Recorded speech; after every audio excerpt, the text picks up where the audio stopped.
Paano nga ba makaka-copy-paste tong AI prompt na dito sa YT Short? So, 'di ba pag pupunta kayo dito sa may comment, so hindi siya makaka-copy. Then ang gawin nyo, punta na lang kayo dito sa pinaka-description niya. Ito sa baba. Ayan, click nyo yung ito yung pinaka-caption. Ayan yung description. Babasa nyo description.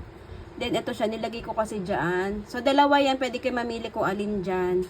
Pwede na naman i-copy lahat. Ayan. I-long press nyo lang siyang ganyan. Ayan, long press. Pwede nyo i-click tong select all.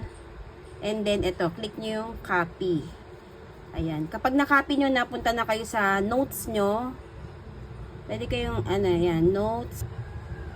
Ayan. Pwede nyo siyang i-save muna sa notes nyo. Ganyan. Sa notes o kaya sa messenger. Kung saan nyo gusto mag-save ng, ayan, ng message. Para pag gusto nyo na siyang gamitin sa Google Gemini, ika-copy nyo na lang din. Then, pwede rin naman direct na kayo sa Google Gemini mismo. Okay, meron na tong Google Gemini itong phone ko. So, ganyan siya. Pag gagawa na kayo, di ba, new chat. Ayan. So, ganyan lang. I-click nyo yung plus sign. Tapos, punta kayo doon sa, di ba, picture na gagawin nyo.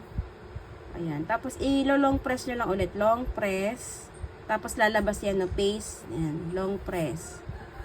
Paste nyo lang. Ayan na yung message nyo. Ayan, no. Tapos, click nyo lang yung send para makapag-generate na kayo ng kanyang AI figure, AI prompt natin. Yan lang.